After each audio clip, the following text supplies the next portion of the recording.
Now, give me your name and spell it and title. Name and spell it and title.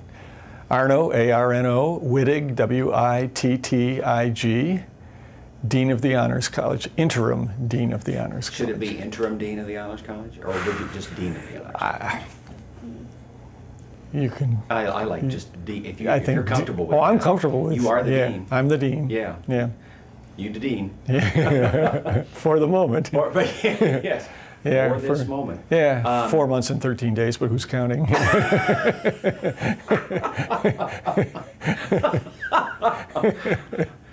Tell me, what is the Honors College? Describe this place. Okay, Honors College is a paper college in the sense that we serve the entire university but do not have our own faculty. We use faculty from all of the academic colleges at the university. And we take roughly the top 10% of the incoming freshman class each year into the Honors College, providing special educational opportunities for them while they are here pursuing their bachelor's degrees. The other schools have honors programs Right. and such. We call ours the Honors College. Where's the differentiation? Differentiation is in comprehensiveness and in a sort of a total package. The sense of this is that an honors college is a university-wide kind of thing, while honors programs typically are limited to a college or even in some cases a department within a university. We look at it as a package for every single student, no matter what the major is, that has some comparable experiences. They have a core of courses that they all take, and they all come out of here with a shared experience. More than that, we look at it as a broad kind of education as opposed to a specific kind of education. It's not limited to a major or a particular discipline, but rather it's the idea of exposing the students to lots of experiences that will be beneficial to them. And the example that I use recently involves my own brother who was designing a house. My brother's a professional musician and was working with an architect who didn't have a clue what musicians did. And as a result, my brother fired the guy because he didn't understand what a music room would mean, that acoustics were important and that sort of thing. Our architects are going to come out of here knowing literature, knowing music, knowing movies, knowing a bunch of other things, knowing how to talk to a client, just as an accountant will or any one of our other majors. You know, the nurse, it doesn't matter what the discipline is, they're going to have a broad education and a thorough education as opposed to a very specific or limited kind of thing. Describe the students in the Honors College. What kind of characters are there? All kinds, and that's one of really the delights of our Honors College. We have over 50 varsity athletes who are Honors College students. We have a bunch who are in student government, a bunch who are in theater, a whole bunch in the marching band and the orchestra and things like that. They're wide-ranging. Many of them have more than one major. Many of them are interested in very diverse kinds of things. We had a student several years ago, for example, who did a major in physics and another major in athletic training. And people say, what is that? And of course, the upshot of that was that she's now one of truly the world's leading authorities on artificial knees and artificial hips, combining those two disciplines into quite a career. So they're students with lots of interests, students with lots of abilities, and students who pursue not just classroom work, but a total education while they're here. So what is the benefit to the student who has an option of multiple colleges, universities to attend, and is accepted into the Ball State Honors College or the Honors Program, or however we photograph or focus on it? Right. They choose to come here. What's the payoff for them? Well, there are a whole bunch of payoffs. One, for example, is that the Honors College is about 1,400 students, so it's much like a small liberal arts school. But it's set in a 17,000 student university with our 3,600 seat auditorium and our 11,000 seat arena and all the events that go on at a place like this. And so instead of going to a small school where you're limited in the other kinds of cultural things that might occur, you have all the benefits of the university, while at the same time you have the college experiences that go along with small classes, with interactions with your instructors, with interactions among the students, and we honestly try to set it up in a cooperative rather than a competitive kind of nature.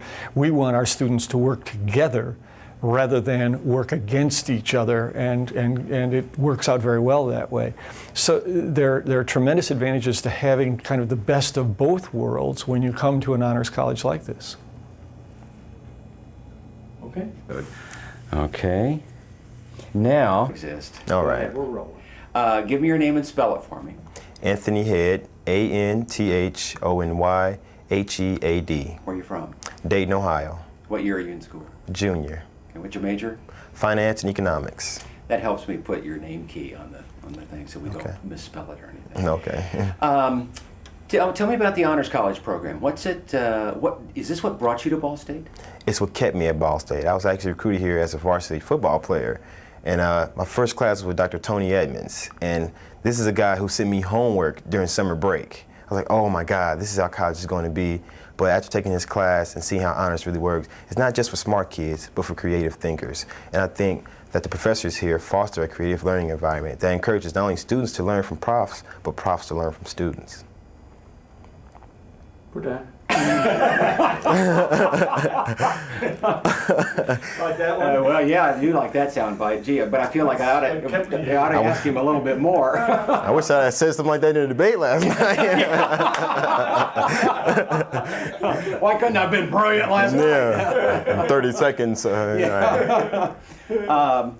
Okay, well, let's talk about your experience here. I mean, what are you going through? How tough is it? Tough? I wouldn't say it's tough. It's challenging. You have to know how to read. You read things you're not familiar with. I don't know. Challenging? It's not really. All right, cut that one. The beauty of tape. Yeah, that's what I love. Yeah. The All challenge of How it. tough is it for you here? How tough is this program? See, I'll say it's easy though. See, I don't want to say like, oh, it's easy and great, but it really isn't. It's really good. I really like the program. It challenges you to do different things. It tests your limits, I think. And that's a really good thing about this program. And I think the colloquium style of the classes, the different styles of the teaching methods, different professors, they kind of cater to your style. You know, we sit around a classroom and we talk. We read outside, we come back and we discuss the issues. And again, going back to that circle of learning, you know, it's not always the professor teaching us things. The students are expected to teach the professor something, because that's what it's about. Essentially, we're an extension of his reading, I guess. Yes. How about what have you experienced outside the classroom? Okay. Seeing as he's done so darn many. Yeah.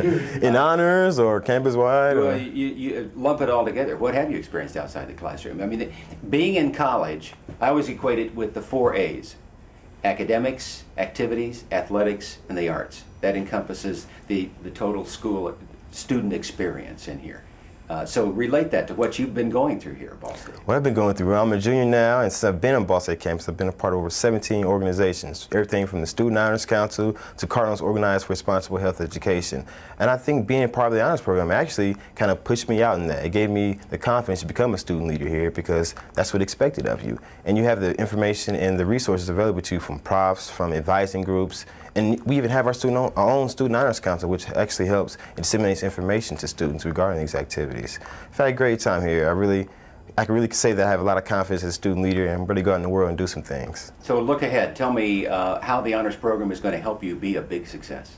Well, it's worth its weight in gold on my resume, because they know I've challenged and I've done creative thinking. Going to my senior year, I'll be doing an honors thesis project. Although I'm a finance and economics major, I'm actually doing my project on multicultural education. Well, the flexibility of the honors program allows students to do that. Hey, you could major in science, but you do something in cooking. And that's what I love about this program. And you have trained professionals, people with PhDs who are your friends and help you through this process. Can you see how, for example, what's your effect on the rest of the students who aren't in honors college in those other classes? You take a traditional class, it's not an honors college class. My effect on the students? And those classes as well. It's funny. I think my effect on the students is being in the honors college, we typically have maybe 15 to less than 30 students per classroom. Well, when I go in a classroom of 135, I don't think about the 135 students in there. It's me and the professor. I'm so used to having that intimate relationship with my professors. When I go into a large classroom, I expect to have that. So I'm always asking questions, I'm always talking to them. People are like, man, Anthony's always talking. But I feel that it's his or her responsibility to teach me. I'm there to learn, and that's what I really like about the honors program. People are like, Anthony, you're in honors? Like, yeah. Because again, it's not about being the typical nerdy, geeky guy with glasses who walk around with a 4.0. Hey, I'm an average student just like you. I just learned differently. Great. Okay, Al, we're rolling. Okay, Mitch, give me your name and spell it for me. Okay, my name is Mitch Stark, and that's spelled Mitchstark. Okay, where are you from? I'm from Greencastle, Indiana. And what year are you in school? I'm a junior. And majoring in? I'm majoring in art and a specialty in drawing. Okay. Is the Honors College what brought you to Ball State, or what? Or did the art department bring you to Ball State? Well, the Honors College definitely brought me to Ball State, and I was just really intrigued from the start with all the different programs that it was running. In fact, I had some early contact with Dr. Edmonds. I interviewed for the Weidinger Scholarship, and had a great discussion with her. Hadn't decided at the time that I really even wanted to be at Ball State, but after that discussion, which entailed all kinds of wonderful things, and really the foundation of the Honors College, which was the humanities, we talked about storytelling the entire time I was in that interview, and it was just tremendous. It was a wonderful experience and really swayed me toward Ball State, in that regard. And I liked some of the other things. I was really interested in journalism at the time, and I was really intrigued with the fact that there were two publications here that I could get involved with. One which was creative, the Odyssey, and one which was, the News and Notes, which was more of a journalism type thing. And I was involved in that in high school. I was involved with cartooning and writing and things like that. So yeah, there were several programs that just really fascinated me from the start, and really drew my eyes to Ball State right away. So now that you've been in the program for a couple of years here, what's the kicker here? I mean, what's so great about the Honors College and the program that you're involved in? Definitely, I would have to say the resources, the people who are here. That is what I can speak for the most. And when I say that, I'm just coming off of building a portfolio for DreamWorks and Pixar and Industrial Light and Magic. And every day I worked on those portfolios. I was working with Dr. Edmonds in here in revising that and making it stronger. I was working with Phil Repp, who's the advisor of the College of Fine Arts, and just really trying to build this piece together. And it was really a collaboration of efforts. It was a lot of people coming together and helping me that really even made that possible. So that's where the Honors College has, brought me to this point, in regard to my career. In regard to the classes themselves, I have a really rich background in classic literature, in the humanities, and a lot of things that I know I definitely wouldn't have gotten if I'd gone to any of the other programs I was looking at. So how tough is it here? I mean, do they drive you? Do you spend sleepless nights? Are you on pills? I tell this to different groups that come in here too. It's really kind of interesting because a lot of people think that the Honors College is a lot more difficult, but it's just different. And the program is structured, it's tailored to the type of student who doesn't like to churn through multiple choice tests that are just impossible to figure out. And they actually enjoy discussions. I mean, interactive discussions where you take a part, and where you have students, in the class, 20 to 30 students who all know each other and are all, ready to interact. I'm in a colloquium right now that's just fascinating, and Dr. Wittig and Dr. Edmonds are teaching this colloquium, and it's a murder mystery colloque. And it's just amazing. All we do the entire time is we read novels, we read Poe, things that trace evil literature throughout history, and it's just amazing to see the kind of response that you get from classes like this. That's what's impressed me the most, has just been the different type of environment and not necessarily the more difficult setting. What's it going to do for you in your career? I mean, what's this going to do career-wise and just as a human being in the honors program? Well, it's made me more well-rounded for sure. I know that I'm going to come out of the Honors College, come out of Ball State with a variety of interests instead of just one thing. I feel like that I haven't been trained to do something. If I had gone directly into animation, or if I had gone into, technical direction, I would be doing one thing. Here with the Honors College, I've had an experience, like I said, with the humanities, with storytelling, with a variety of other things in the sciences that will allow me to become more well-rounded. And in terms of my career, it's going to help too, because at the beginning I was more fascinated with actually the more technical positions, but now I'm more interested in the story aspects of it, the artistic background of it. And the art department's contributed to that too, because I'm a drawing major, so I've taken classes, in printmaking and sculpture, in photography and drawing and all these different things, but I'm more interested in the hands-on stuff now. I'm more interested in actually getting in and touching the materials rather than being that guy who spends 90 hours, grinding and doing all the technical work. So I've definitely become a better educated student as opposed to a better trained student from being here. So tell me what you'd say in a recruiting visit to another potential student out there. What would you say is going to be the deciding factor in them making a decision to come here. What about this place is the sales point? Well, I always tell everybody who comes in here this, and this comes right from my heart when I tell them, I say that you could give me a full scholarship to any other place in the world right now and I wouldn't leave because of the experience that I've had. And it has a lot to do with the resources that are here, has a lot to do with the types of classes that I've been able to take, and also the fact that I've been able to launch into a career that I only dreamed of when I had come here, not knowing that there was even potential to like even get myself involved in this at all. But then it happened. It happened with the people that were here. And I tell the recruits, you know, the students coming in here, that that's the kind of experience that they can have in any area, because Ball State is a blend of a lot of different disciplines that are just amazing. I mean, we have TCOM, we have art, we have, you know, music, we have all these wonderful things that, you know, they're wonderful programs in themselves, but you know, having this blend of students coming together, you know, really makes something. And it doesn't matter which direction or which walk of life you come from. Coming here, I think you can really make something of that, you know, through the Honors College and through Ball State. Great. Yeah. Right. Now, Okay. whenever you're ready. Joanne, give me your name and spell it for me. Joann Edmonds, Joanne Edmonds, And your title. Assistant Dean of the Honors College. Define the Honors College for me. Probably you've heard some of this already talking to our students, but I think more than anything else, we try to provide a small liberal arts college atmosphere within the larger university, so that when our students come to us, they're immediately connected with a smaller community within the larger freshman class that they're part of. And our curriculum, which is interdisciplinary and which emphasizes great books, great ideas, reinforces that. Our students are living in the honors dorms and they're taking classes with people they're living with. So all of this, I think, helps to create a sense of community. That's very important, isn't it? Because the students have two families. They have the entire university as a family that they can embrace, but they have this close-knit unit into which they can interact. Yes, and when they come to us as freshmen, they aren't usually really into working their majors yet. So for the first couple of years, we are really their family in a lot of respects. And then most of them, especially since they're high achieving students, once they're into working their majors, they have one more family within whichever department they're doing their focused work in. We've heard a lot about, and your name has come up a couple of times, about close relationships, mentoring, understanding, listening, challenging. Are those the kinds of things that happen within this Honors College? Oh yes, they happen in the classroom because our classes are small, 25 students tops usually, and so there's a lot of that within the classroom setting.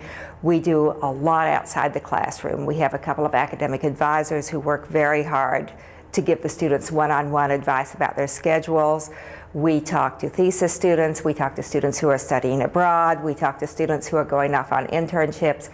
Because our students are high energy kids, you know, involved in a lot of things, they tend to be running around doing a lot of extra things a lot of the time, with the internships, with the study abroad, with the extra summer program someplace else. So we spend a lot of time talking to them individually because we spend a lot of time facilitating that sort of thing. How can I go to France in the summertime and still keep up with my two majors, still not fall behind, that sort of thing. I'd like to know the same thing. How can I go to France? And you could go. He's letting faculty go along. Do they pay your way? You'll have to talk to Dr. Gilman about that. What is so unique about Ball State's Honors College? There are other honors programs at other universities, but this one is special. Well, for one thing, you answered the question by asking it. We're a college, not a program.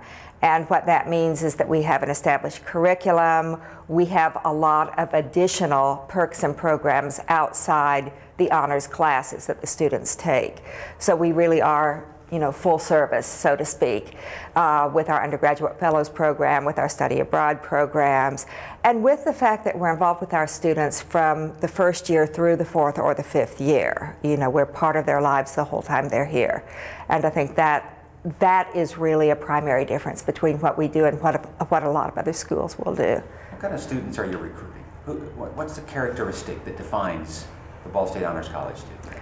Well, of course, obviously they're good students, and generally along with that, there's a pretty good work ethic, because most of them wouldn't be as successful as they've been academically if they didn't have that.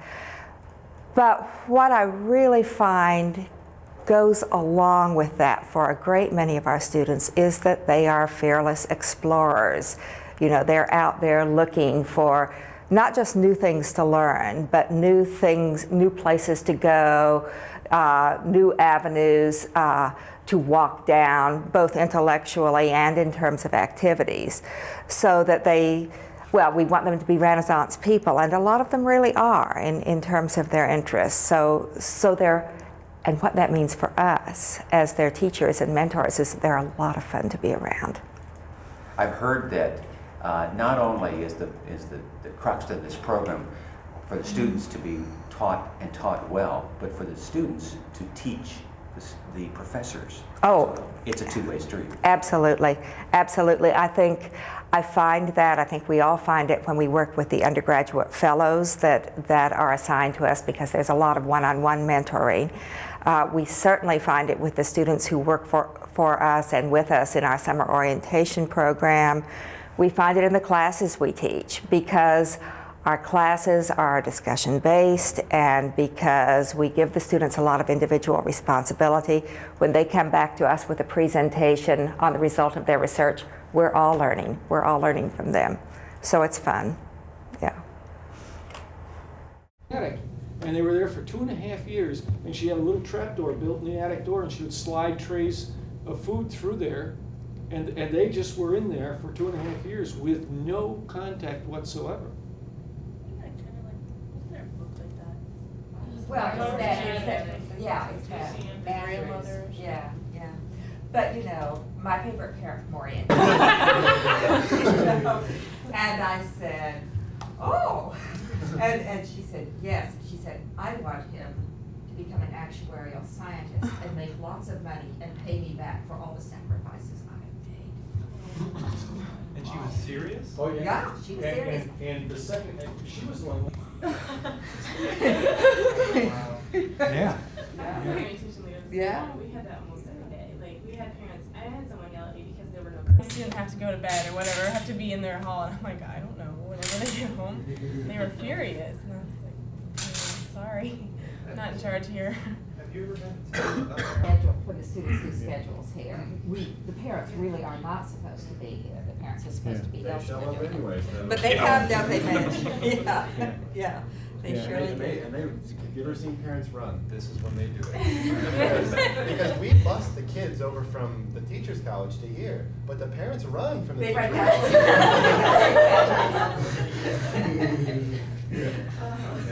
Yeah, it's, she babysat, and she sat down and she said, I have something strange to ask you. And I'm thinking, you know, she said, will you be my daddy for a day? And I'm thinking, yeah. I thought, gee, you know, what a love. I said, what's the situation? Because I thought maybe her father was dead or something like that. And she was marrying the wrong kind of Christian. And her parents were refusing to come to the wedding. You know. Now, you know, how they ended up coming to the wedding. They were obnoxious as could be while they were at the wedding, and then they didn't speak, and then just stood there.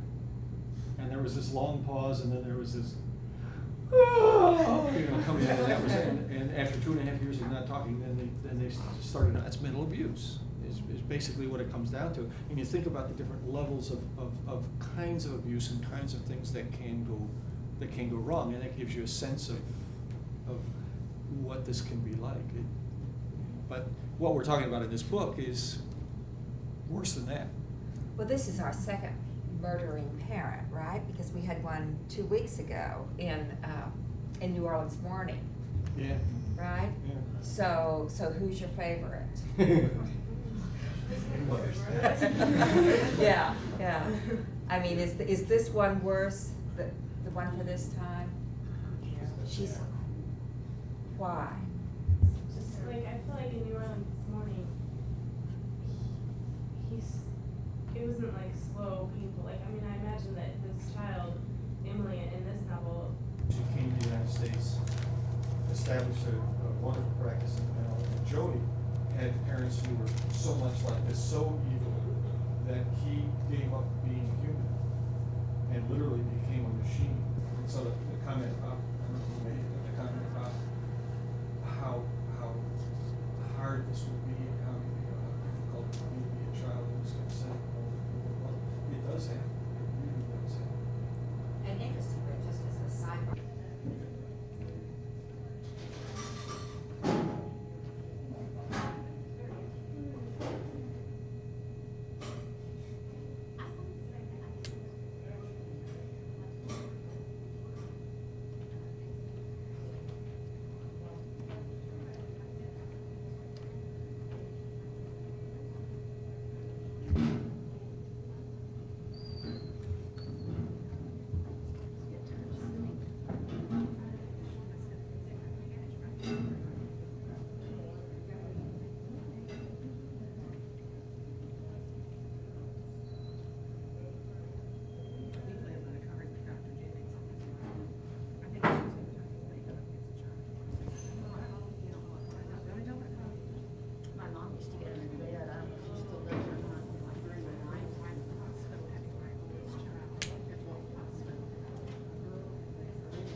And he was kind of asking for it. He was kind of a putz,